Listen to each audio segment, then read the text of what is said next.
So I decided to consult a source called 240 Philosophical Questions for Deep Critical Thinking and Debate. And we'll answer 10 questions. Today is about the philosophical perspective. So let me read this. Philosophical questions are an effective tool to stimulate and develop critical thought. They examine profound matters like free will and human nature, the source and value of happiness, morality and ethics, love, logic, knowledge, religion, death, and the meaning of life. Although such questions can open a rabbit hole that leads to an endless and seemingly unanswerable questions, a list of philosophical questions to ask about life, like the one provided below, can be used as springboard for critical thinking. Such questions help us evaluate arguments, explore foreign ideas, identify potential biases, and think critically about our own beliefs and presuppositions. So in case you wonder what is critical thinking actually, so here it is. What is critical thinking? There you go.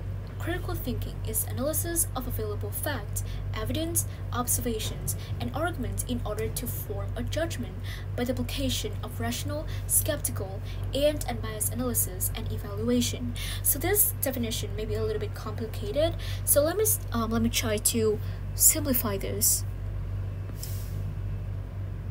Okay, here it is.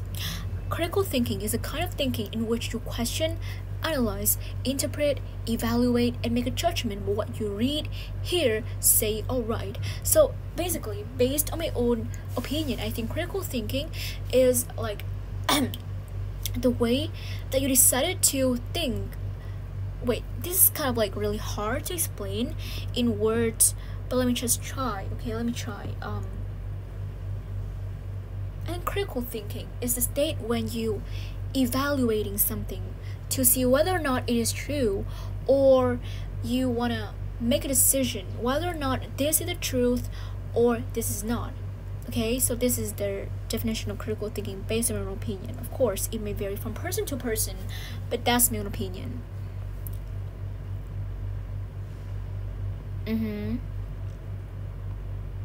The deeper the reasoning behind the answer, the better. Thoughtful reflection, of course.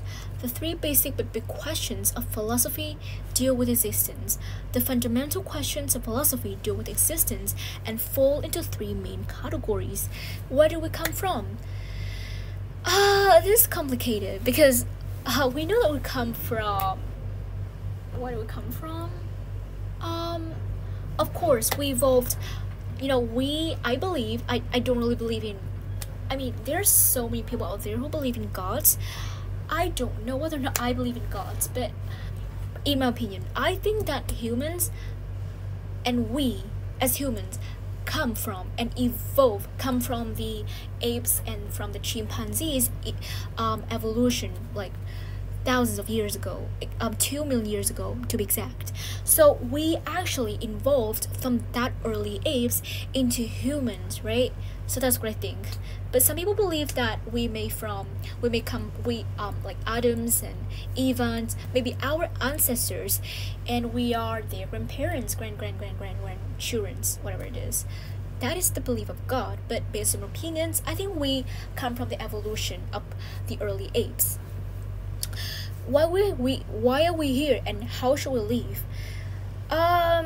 Well, we are here to fulfill our dreams, our purposes in this life, and I think we should live based on what we are interested in and what we have passion about. Because, for example, some people are forced to work the jobs that they don't like or they feel boring and not mesmerizing at all, and you shouldn't waste your life like that. We should live and devote your life for something that you are passionate about, such as if you're into football, then why not try football? Because sometimes, that's just what I thought. We should live based on our own interest and passionately and enthusiastically as well. We shouldn't let others to make a decision about our own life.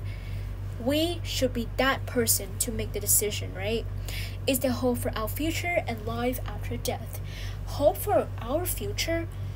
Yes, I think that, like, I don't know, but it's really complex and hard to answer this straightforward. But based on my opinion, I do believe that hope and miracles will happen if you believe that this will happen. Because if you don't even have a faith in what you're thinking about, then how come it will happen, right? So for example, if you believe that you will pass an exam and you believe in yourself, in your capability, you will start, spending more time studying to prove that your belief is correct, your belief is accurate, and you will end up scoring really well in your exams, right? So that's what I think. And is there life after death?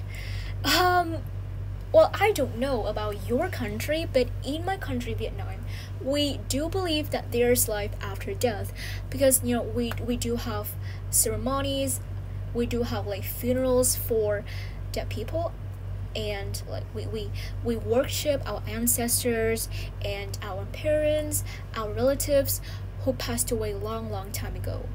Yeah, so that's something. How we answer those questions determines what we value and how we'll behave. Okay, so that's 3 questions. Okay, here's questions of free will and human nature. Are we really free? Okay, so this questions makes me remember back to the day when black African American people were experienced discrimination and segregation, and they literally didn't have any freedom. They have to use like secondhand things from white people, and that is so disgusting how people in America, white people to be exact, treat black American people. So are we really free? I think but really based on what we think about this. Okay, here it is. Here's some questions about will and humanity. I'm not really into this, so let me just scroll a little bit. Is morality relative or absolute? I think it's relative, right? Because in some situations we will lose control of ourselves and we can think like uncontrollably, right? I don't know. Is killing justified under certain conditions? What makes something immoral? How do you define good and evil? Okay, this is an interesting question, to be honest. How do you define good and evil? I think good, in my opinion, I define good as like something that bring happiness or joy to others, or do wonders for our life. Such as, for example, if you say a person is good, that means a person does something for you that you think might beneficial, right? Or if you say that person is good, they have a good characteristic, like they are kind, they are kind and caring and considerate. They have a whole bunch of different characteristics that you think is good. I think evil is an adjective to describe a person who is cruel, who is cunning, and who have a bad characteristics, such as those I've just listed. For example, you said Cinderella's stepmother is evil because she forced and she made Cinderella to work all day without any rest. Yeah, and she mistreat her too.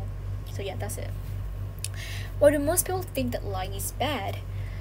I think the most people believe that lying is bad because they think liars were something that immoral, and like if you lie to someone, they will lose faith in that person, and that person will not believe in you anymore. So you have to tell the truth, but in some certain circumstances you need to lie, right? For example, if you just take an example, okay? For example, if you don't want if your mother don't want to worry you about her health condition, then she will lie so that you will not become worried and you will focus more on studying. And at that particular condition, the mother decided to lie because they want their offsprings to focus more on other things. Yeah, so that is cold. That's it. Okay, let me answer some questions about love. Which is more important, love or money? Why? Well, I think that love is more important. Because like without love, people will live depressedly, and really like I don't know. But without love, people can't live without love. So yeah, there are so many others people out there who say that money can buy everything. They can bring joy, can bring happiness, can bring enjoyment. But in reality, it is not. Love is the true potential thing that can bring you the joy that you need. For example, if you receive love from your parents, from your friends, from your girlfriend, your boyfriend, you feel more happier than ever before, right? Yeah. So that's the thing that money cannot replace. Do all humans beings want to be loved? Of course, right? Of course. Everyone wants to be loved and want to be appreciated, want to be valued, right? So that they will stand down in a society, and then everyone will love them. It just is so like I don't know. Can love without love exist? No. I believe absolutely not. A life without love is a life without nothing at all. Yeah, so is marriage necessary? Yes, because you need to marry to someone in order to have future generations and to, raise up your own children, right? So yeah, I think it's necessary to love yourself. Of course, it is crucial to love and to embrace yourself more, because someone who feels so ashamed and feels so insecure about themselves, maybe their appearance, then they just hate themselves so much.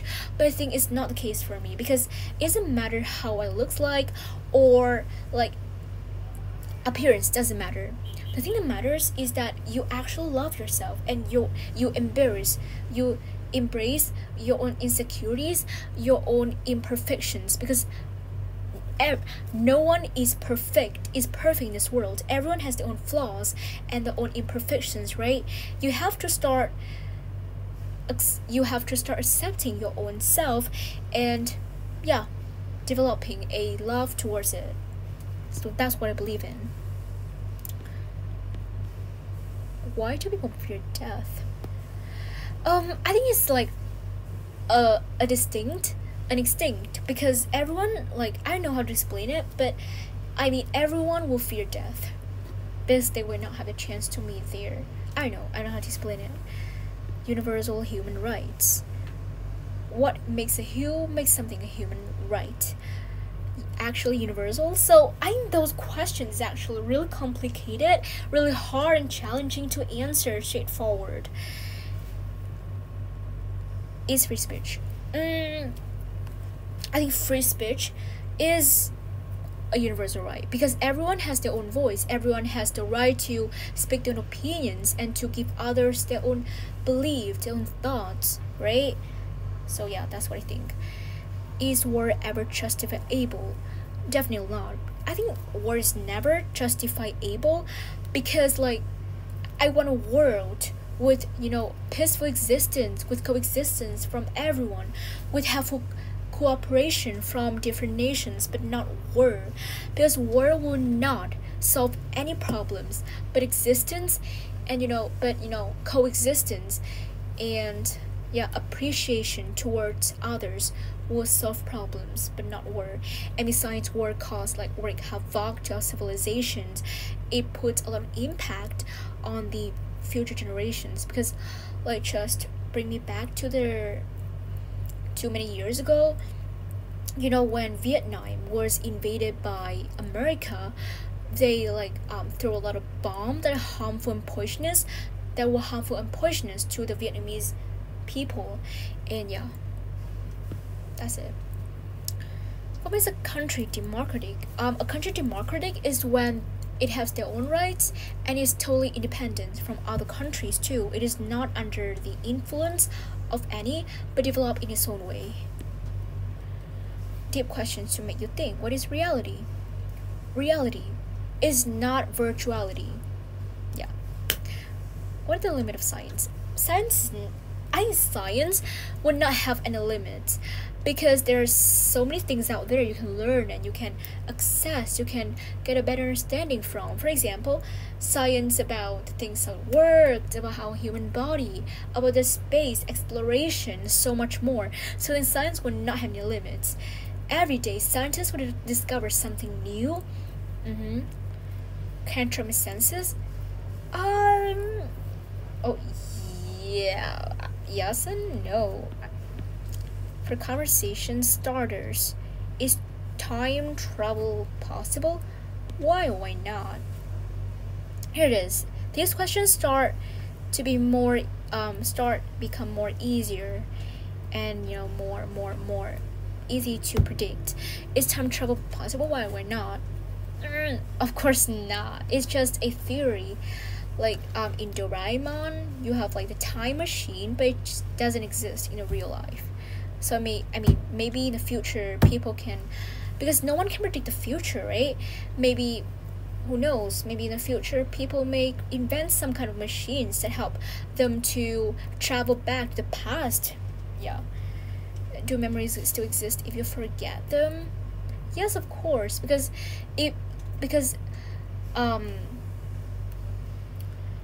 like you don't remember something doesn't necessarily mean that others don't remember too, and the memories doesn't like still there. Okay, that's it. Bye.